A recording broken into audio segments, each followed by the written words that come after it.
Assalamualaikum warahmatullahi wabarakatuh. Perkenalkan, nama saya Muhammad Yogi Saputra. Panggilan saya biasanya Yogi dengan NIM 200111131 ya. Kelasnya yaitu 20 manajemen K3 dengan prodinya S1 manajemen.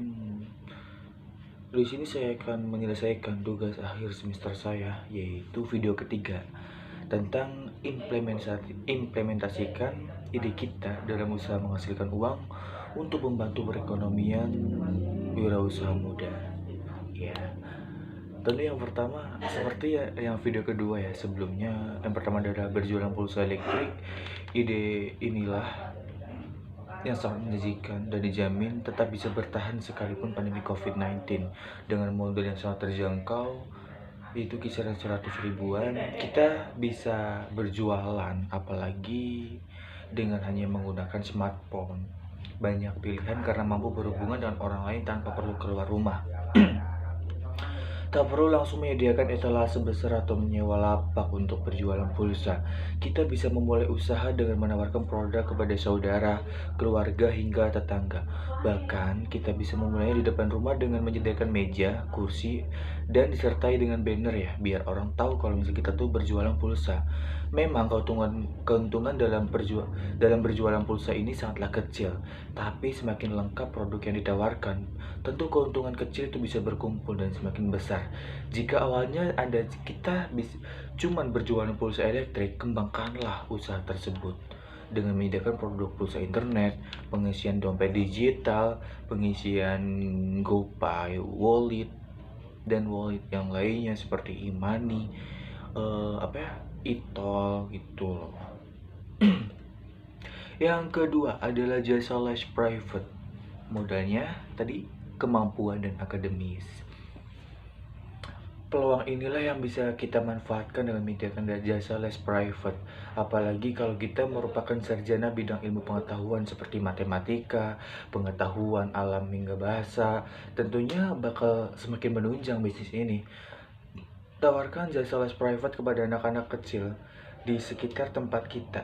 Tentunya dengan biaya yang terjangkau. Jika satu anak diberi tarif 50.000 setiap kali pertemuan, maka tentunya hasil yang diperoleh akan cukup menggiurkan dengan semakin banyak anak-anak yang ikut belajar.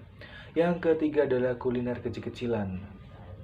Berkait dengan anak-anak libur sekolah, maka peluang usaha jajanan anak ini tetap bisa laris manis dengan modal yang murah meriah, omset yang berkali-kali lipat yang bisa diperoleh. Pastikan kita selalu berinovasi dan paham pada tren media sosial.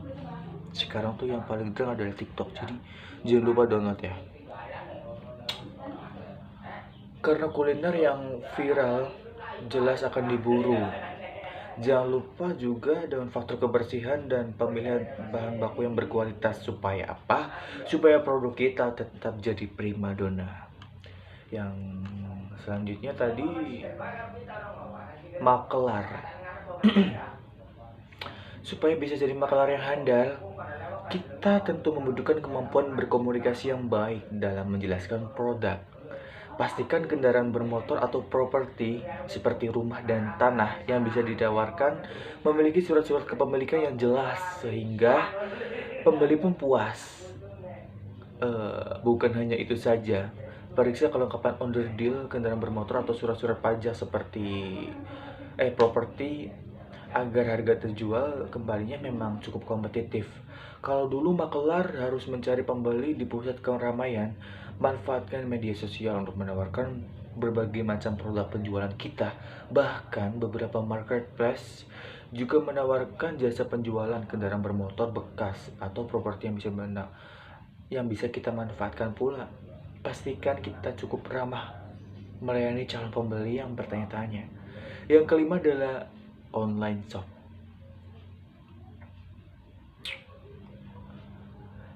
Hand sanitizer, masker, beer brand, UC Orange. Nah, lagi bestseller kan sekarang? Tawarin tuh di online shop. Supaya bisa menjual dengan harga terjangkau, cari production yang berkualitas. Namun bagaimana kalau tak punya modal untuk memulai online shop? Maka kita bisa memilih konsep dropship.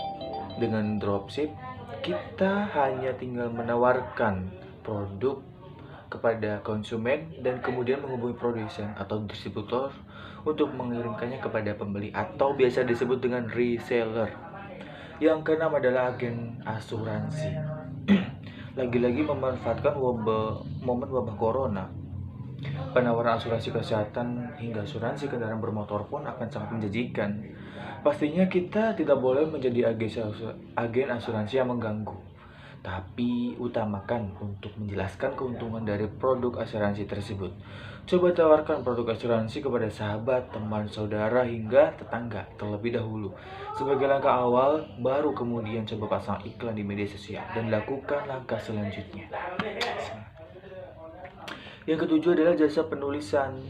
Tentunya, semakin banyak pengalaman seseorang dalam menulis, tarif yang dipasang pun akan semakin tinggi.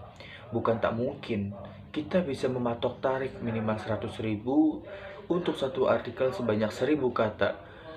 Agar kita bisa bertahan dalam jasa penulisan, kita harus benar-benar profesional, termasuk dalam memenuhi deadline target yang dipasang oleh klien. Yang kedelapan ada desain grafis.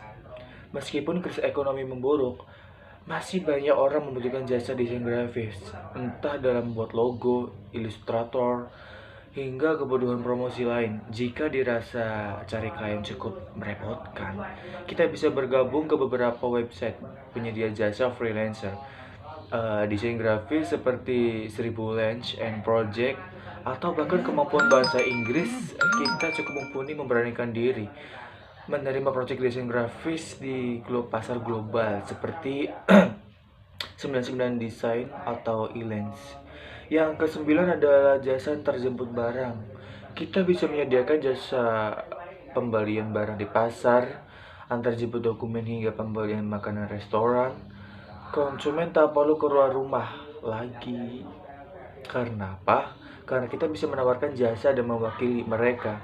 Kalau dirasa cukup ribet menjadi seorang kurir tunggal, maka Anda bisa bergabung di layanan jasa transportasi online untuk menawarkan jasa seperti Gojek, Grab, Nujek, terus Asia Trans, dan lain sebagainya. Ya, mungkin sekian saja implementasi saya mengenai ujian tugas akhir semester ini. Mohon maaf apabila ada kata-kata yang kurang berkenan. Wabillahi taufiq wal hidayah. Wassalamualaikum warahmatullahi wabarakatuh.